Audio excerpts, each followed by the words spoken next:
Hi kids, welcome to another episode of Earth Science with Miss K. Today we are going to review what we did last week, which is winds and the Coriolis effect. And today we're just going to take the Coriolis effect a step further because it curves all fluids. And fluids do not mean liquids, they mean fluids, which means gases and liquids. Both gases and liquids are considered fluids, and the Coriolis effect curves both. So, remember, what causes the Coriolis effect? The Earth's rotation at a rate of 15 degrees per hour. Very good. Okay, I'm going to pull up my slideshow. The slideshow is still entitled Winds and all of that. It's the same slideshow. We are only using a few slides today, slides 38 to 43, but I am going to review some earlier slides. This will be followed by a CASEL learning assignment entitled Surface Ocean Currents. Hit me up with any questions, and remember your quiz is due today. Today. Thank you. Here we go. Okay, first a quick review. Remember that winds blow from high to low pressure, but always from cool to warm temperatures. All right, winds blow from high to low. You got to remember that. Okay, we also talked about the difference in pressure. So if it's just a little bit high on one side and a little bit low on one side, it'll still blow from high to low, but it'll be a gentle breeze. But the bigger the pressure gradient, the bigger the difference between two areas of pressure, the faster winds will blow, okay? This was a picture of a high pressure system dropping. This is a HOC, H-O-C, HOC, high, outward, and clockwise. Okay, and I didn't mention this in the other video. I want to mention it now, but it'll come up again later, that winds across the United States, they do come generally from the southwest, which was one of the questions on your quiz yesterday. It comes from the southwest, and if you weren't sure, you would look right around here. The United States does live between 30 and 60 degrees north, and so the winds there, if you follow these arrows, they are all coming from the southwest, blowing towards the northeast. That said, they're going to meet, put this down, they're going to meet up with this other planetary wind belt, and ultimately, just know this, that the winds will blow across the United States from west to east with a dip in the center. It'll blow from west to the east with a dip in the center, but always from high to low pressure. And in this case, it is blowing from high to low pressure. Recall that these are isobars, which connect equal pressures, and that wherever the isobars are closest together, that's where the wind is blowing the fastest. Okay, more review. Anemometer measures wind speed. Wind vane determines wind direction. Please remember that winds are named after where they come from, not where they're blowing. This is a fake. These are real because they have the rudders. Okay, just a review. We talked about land and sea breezes. Sunny, sea breeze coming from the sea towards the land. Why? Because the water is cold, which makes the pressure high, cools the air, increases pressure. It drops, spreads out, blows towards the low. Low is light and fluffy. It's warm. It wants to rise. Winds blow from high to low. Sunny sea breeze. Lunar land breeze. Now it's cool over land, warmer over water. This is just review. Let's go back to CASEL learning, Coriolis effect. Okay, on your quiz yesterday, I asked you to determine what the pressure was like yesterday. And since it was raining and stormy yesterday, most of you got it right, that it was low. Cloudy, low, warmer, rain or snow. Cloudy, low pressure, warmer, rain or snow. The next question was, if it is stormy, if it is a low pressure system, then how are the winds blowing? And I asked you to draw arrows, or at least describe what HOC and LIC stand for. Since yesterday was a low, it was a LIC, L-I-C-C, low, inward, and counterclockwise. Drawing inward towards the low, you can see these arrows coming together, inward and counterclockwise. This is how you should have drawn it. Or this is how you should have drawn it, really. Low, inward, and counterclockwise. You should always draw it as an aerial, not a profile. And I had some of you draw it like this, which I want to emphasize, it is not incorrect. It is just the profile picture of it. But the problem with drawing the profile picture is that you can't see the rotation. You can't see whether it is going clockwise or counterclockwise. You can only see that the high is going outward and the low is pulling inward, but you can't see the rotation. So you must be able to draw those arrows properly. This is how you should be drawing them. High, outward and clockwise, low, inward, counterclockwise. Again, high, outward and clockwise in the northern hemisphere. Don't worry about the southern. Low, inward, counterclockwise. Like this. Like this. So if I should ever ask you to draw them again, and I will, this is how you should draw them, okay? High, outward, clockwise, hak. Low, inward, and counterclockwise, lick. Good. Let's keep going. This is all caused by the Coriolis effect. It curves wind and water because the planet is spinning, right? Okay.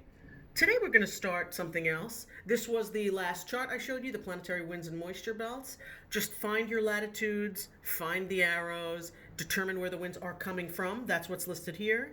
If they ask you where the winds are blowing to, then you follow where the arrow's going. For example, here in the United States, again, winds are coming from the southwest, but they're blowing to the northeast. Here, between 0 and 30 degrees north, winds are coming from the northeast, but they are blowing to the southwest. Okay, I'm going to hit a couple of questions with you. Here, the planetary wind and moisture belts indicate that large amounts of rainfall occur at Earth's equator because is the air, first look at these options, converging or diverging? At the equator, is it converging or diverging? You would start there. So you look at the equator. You can either look dead center at these arrows. Here, they're coming together. Or you could look at the edges. Look, you got to zoom out a little, but look at the equator, they are coming together and then rising up into the troposphere. They're dropping at much higher latitudes, 30 north and 30 south, but they're converging at the equator. And if you use your reference table, you would tell that it is rising. Warm air rises, okay? So it is converging and rising at the equator. This is straight off your reference table, whether it says it or not. Here's another few questions I'm going to go over with you. Base your answers to 8 through 10. I know this is really kind of small on screen, but I'll read it to you. This is just a close-up of the top half of your reference table. Base your answers to questions 8 through 10 on the diagram below, which represents the planetary wind and moisture belts in Earth's northern hemisphere. Okay. At a climate of 90 degrees north latitude, it's dry because the air at that location is, your options are warm or cool, and rising or sinking. So we can look at 90 degrees north. Notice 90 degrees is not labeled, but they assume that you read this and it says they're showing the northern hemisphere. And hopefully by now you know where the North Pole is. So it's dry at 90 because, well, is it warm or cold at the pole? Hopefully you know that it's cool, and you can follow the arrows and see that it is sinking. So it is cool and sinking. The answer to 8 is D. The paths of the surface planetary winds are curved due to Earth's revolution, rotation, circumference, or size. Why are the winds curving? And it's the Coriolis effect. Kids, they know that you get revolution and rotation mixed up. Not you, just kids generally often get revolution and rotation mixed up. Revolution goes around the sun. It is a longer word and a longer distance. Revolution, all the way around the sun. Rotation has to do with day and night. That's spinning on its axis. Rotation, day and night. Revolution, longer word, longer motion. Okay, the answer is rotation at a rate of 15 degrees per hour, counterclockwise. Okay. Number 10, the tropopause is approximately how far above sea level? And your options are in miles, kilometers, miles, and kilometers. Damn, they're sneaky. Well, they know that this chart on your reference table is on the same page as this chart. So this shouldn't be too difficult. The tropopause is how far above Earth's surface. Well, you go here, you go to the tropopause, you come over to the altitude, and I hope you remember how to read this. This side is kilometers, this side is miles. So this is 0, 10, 20, 30, 40 kilometers on this side. So it's going by tens. That looks like about 12 kilometers on that side. What would that be in miles? The mile side is going by fives. So that would be about 5, 10. So that maybe 7 miles. 12 kilometers, 7 miles. Well, let's see what the options are. There it is, 12 kilometers. There's no 7 miles. So all the miles are wrong. 12 kilometers is right. Okay? And last, the prevailing winds at 45 degrees south latitude are from the, well, they gave you the top half. We need the bottom half. 45 degrees south latitude. Here's 0. Here's 30. Here's 60. 45 degrees south latitude would live right between 30 and 60. Where are they coming from? Says it right here. From the northwest. Northwest winds. They're coming from the northwest. They're not asking where it's blowing to. It's where it's coming from. Northwest. Okay, quick review. Now check this out. This is the coolest thing ever. Turn to page 4 of your reference table. 4 of your reference table. The Coriolis, you see that C? The Coriolis effect curves wind and water. The Coriolis effect curves wind and water. Get those C's in your head. Coriolis curves wind and water. Both. Why? Because the Earth is spinning. So this is what makes our oceans circulate at the surface. Now page 4 in the reference table, it's very small over here, so I'm just going to open a different window that has the reference table chart in it. It has it open a little bit larger. And hopefully you know that whenever you start on a new chart in the reference table, you start at the top and sides. Well, the top, the title, surface ocean currents. Surface ocean currents. This is not about the currents at the bottom of the ocean. This is just at the top. And the sides, if you'll notice, there are all these numbers around the edge. Hopefully by now you know that that represents latitude and longitude. If you have a ruler and maybe a red and blue pen, you might want to pause this and grab your ruler, grab a red and blue pen. If you have those items, you can do the following. Grab a regular pen, and I would draw, using a ruler, a line. Over here you will notice a 0, and down here you will notice a 0. That is the same 0. And a vertical line is always longitude. This way over here is the prime meridian. So I would draw, just using a regular pen, not blue, not red, just black. Draw a line down here to show that that is the prime meridian. And recall that the prime meridian divides the Earth into 2 halves. Hopefully you would recognize that as west and east. I taught you a neat little trick on how to remember what letter you put next to these numbers. And I'm going to remind you of that trick right now. Whichever way the numbers are increasing, that's the letter you put next to the numbers. For example, here's 0. If I go to the left or to the west, here's 20, 40, 60, 80, 100. These numbers are increasing. Whichever way the numbers are increasing, that's the letter direction you put there. So I would put 20 west, 40 west, 60 W, W, W. I would put all of these until where? Where do you stop? Where does the Western Hemisphere end? Hopefully you recall that half of a sphere is 180. Right dead center, almost dead center, is the 180 line. The 180 line is the international date line. I would use a black pen and your ruler, carefully connect 180 to 180 down here. That is your international date line. That is the boundary, the back boundary between the Western Hemisphere and the Eastern Hemisphere. We are used to looking at world maps with the prime meridian centered. So why would they center the back of the globe? Why would they center the 180 line, the international date line? Well, the reason is this is not a map about the continents. They don't really care about the continents here. This is all about the ocean. And the biggest ocean in the world is, of course, the mighty Pacific. And if you look at this map, you'll notice that there's gray and white, right? The gray are the continents, but that's not what's important. The white is what's important here, the oceans. This is surface ocean currents. So they simply took the prime meridian, turned the globe around so that you can focus on that whole side of the Earth that's covered in ocean, that is the Pacific, the back, if you will, of the Earth, the international date line. Okay? The equator, let me go back to longitude. So 20 west, 40 west, 60, all the way up to 180. Now remember that this is a flat representation of a round object. A flat representation of a round object. So this side and this side are really connected, right? So if this is 0 and this is the western half, If you go from 0 to 20 that way, you are going east. So this is 20 degrees east. But then it seems to abruptly end. No, it doesn't. It continues on the other side. This is also 20 degrees east.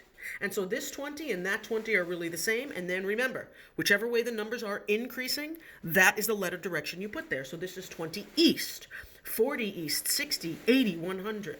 You have just simply turned the globe. So here's the western half, here is the eastern half, simply because they turned the globe. We're looking at the back of the globe, okay?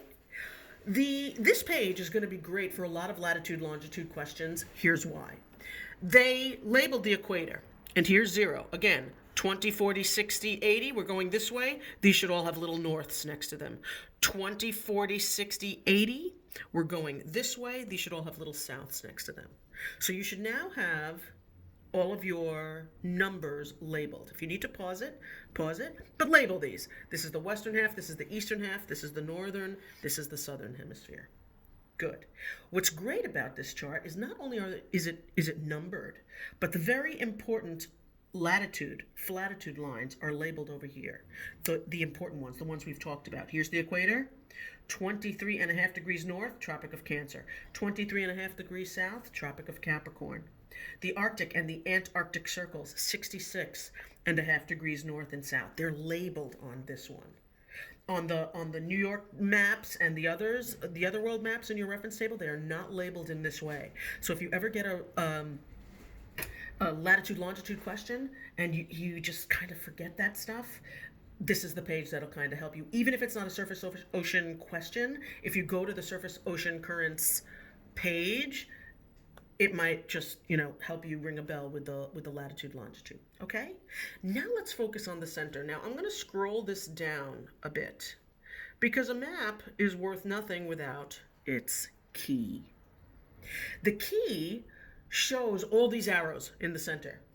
Do not fear arrows because they're not as hard as they look. Just like this, looks crazy, but they're really just making circles, clockwise in the north, counterclockwise in the south. It is the same. Clockwise in the north, counterclockwise in the south. But there are different arrows, and that's where the key comes in. These solid, slender, black arrows, these represent warm currents. Warm currents.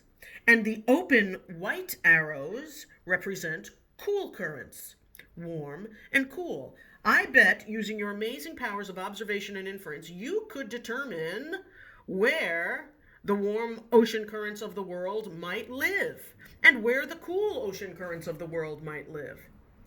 Where is it warm? The equator. And so all around the equator, you will see solid black lines. Those represent warm currents. Now, I scrolled up, so you can't see the key, but hopefully you have your reference table out, okay? So all around the equator, you'll see these lovely warm currents. Starting over here near the prime meridian, you will see the equatorial currents. The south equatorial current, just below the equator. The north equatorial current, above the equator. The equatorial countercurrent, there's a little spin that happens here. Same thing here, south equatorial current, north equatorial current, equatorial countercurrent, a slight spin. Same thing here, okay? Warm water is always going to be found at and near the equator. And the further away you get from the equator, the further north, the further south, once you get up near the poles or down near the South Pole, this is where you're going to find cold ocean currents. Now, there's a nifty trick. I want to show you. Put your finger on a major continent, pretty much any major continent. Let's just start with home. Put your finger on North America. That's us. Remember, North America is not the United States. North America is the United States with Canada and Mexico attached, right? So here's North America. I want you to look at our coast. We're in New York. We're on the East Coast. And I want you to tell me the name of the current and the temperature of the current. Here's how. You go to the East Coast of North America, and just offshore you will see there's this current going all along the coast. it says Florida Sea down here, but along the coast it says Gulf Stream Sea. C, of course, stands for current. So here's the Gulf Stream current. Here's the Florida current that's just going around the panhandle of Florida. But look at those solid black arrows and compare it to your key. Once you compare it to your key, it's bigger. That's probably better, isn't it? Okay, once you compare it to your key, you will see it's a warm current. Of course it is, because it is coming from the equator. But the equator has all of these waters, these warm waters converging, and then when it hits these continents, it splits and moves towards the pole. Just like the winds. They come together, and then they split, and then they move towards the poles. Clockwise in the north, counterclockwise in the south. Clockwise in the north, counterclockwise in the south. So check this out. I said pick a continent. The east coast of the United States has a warm current. It's called the Gulf Stream. They will ask the most questions about the Gulf Stream. And it's warm. And so this brings lovely warm water from the equator to much higher latitudes, way, way up between the Tropic of Cancer and the Arctic Circle. It brings warm water way up. Now, you and I don't feel that as warm the way it does feel in the tropics, but compared to the polar waters, it's warm water. So it brings this lovely warm water along the east coast. And there's a nifty thing. Any east coast has warm water. Any east coast. Check it out. Here's South America. Here's the equatorial current. My cats are going crazy, sorry.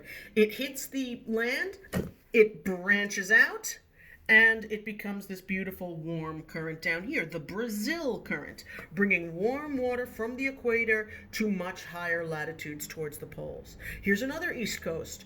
The ocean currents are moving this way, and then it splits. East coast of Asia, the Kuroshio current, warm.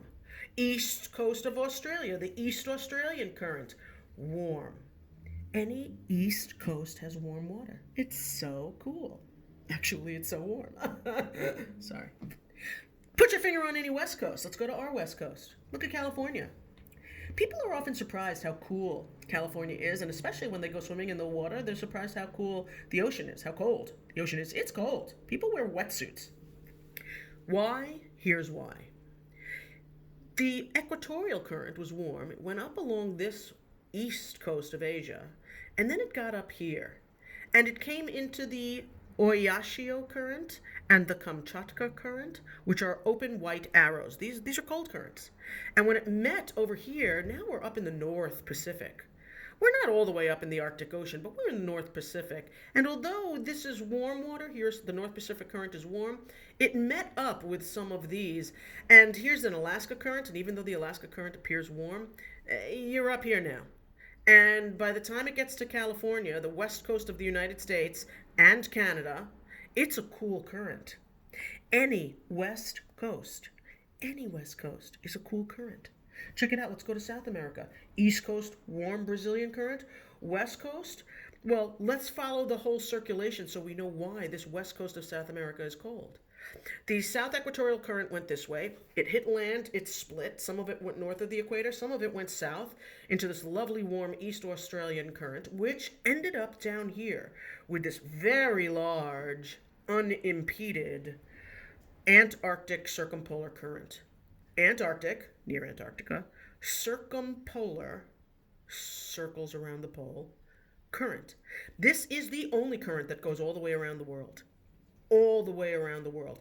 There is no land down here to block this current. Everywhere else, the currents spin because they hit land and they're forced to split. They're forced to circulate.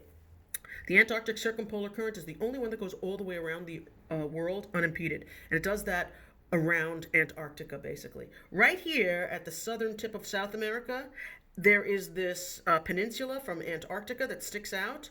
So the waters get kind of funneled right here. These are some of the roughest waters in the world. Very productive waters. What I mean by that is there's lots of fish. There's whales. Sadly, humans are there waiting for all of them to catch them. But these are very, very rough waters. Some of the roughest in the world. And this is a very cold current. So some of this water hits the tip of South America and goes up into this cool Peru current.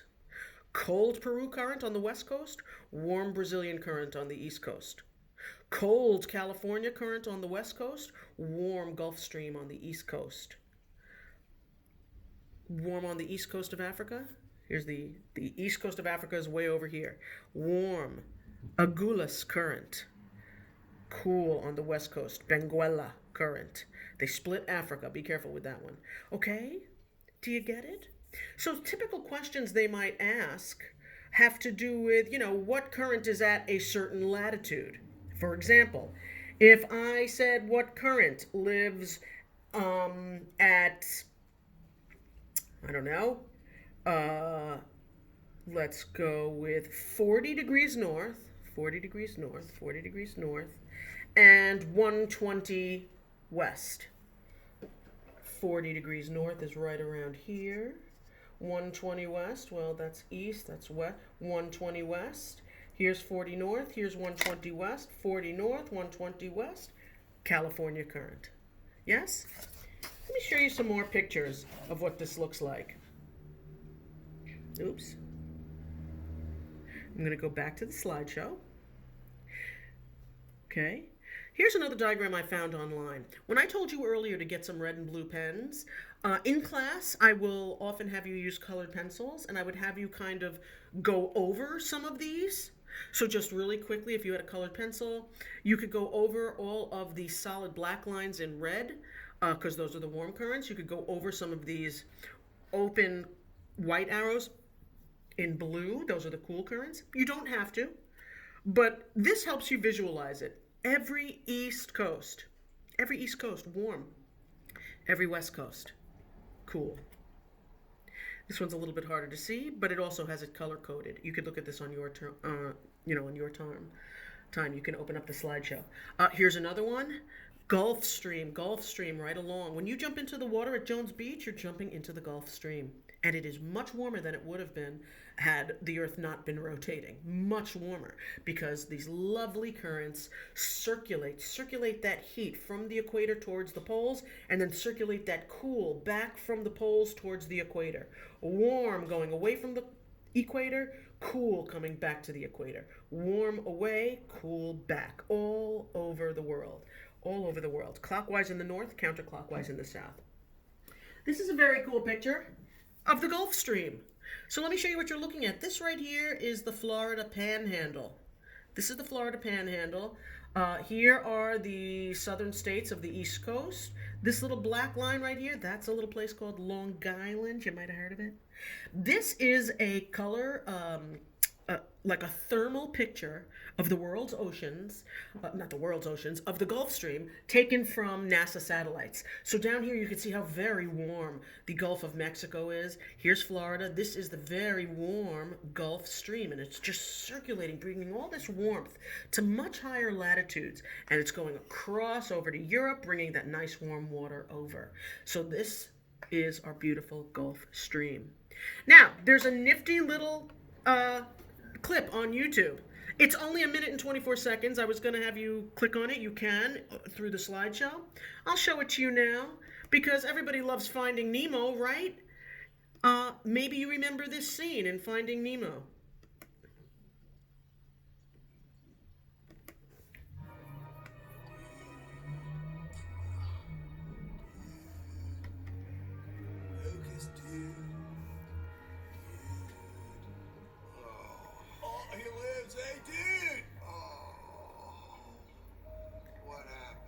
Saw the whole thing, dude.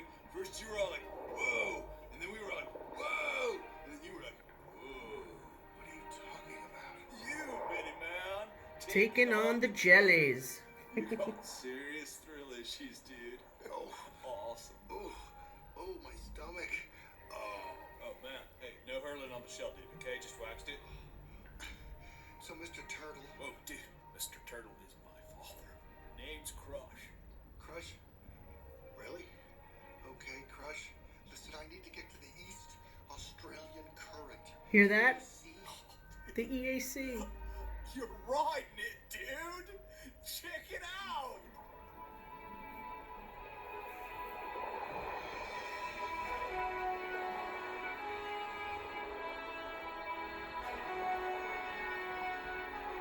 The East Australian Current is a real current.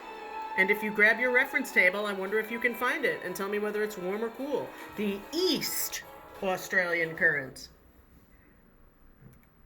East Australian Current. Well, let's find it. If you find Australia, which is here. Woo! East Australian Current. Sorry about that. East Australian current. Every East Coast is a warm current. Every West Coast is a cool current. All right? This is very straightforward. If they ask you about latitudes and longitudes, you can just find that latitude and longitude and tell about the current. You could tell temperatures by whether or not it's an open or solid arrow. Just remember, clockwise in the north can bring warm currents way up to higher latitudes. Look at the Norwegian current. It's considered warm, and it's going past Greenland, which is a cool current, the East Greenland current. But it's still, there's this beautiful exchange of energy and heat. Okay? If you have any questions, hit me up. I'm going to put up a assignment on Castle Learning entitled Surface Ocean Currents. All right? Good luck, kids.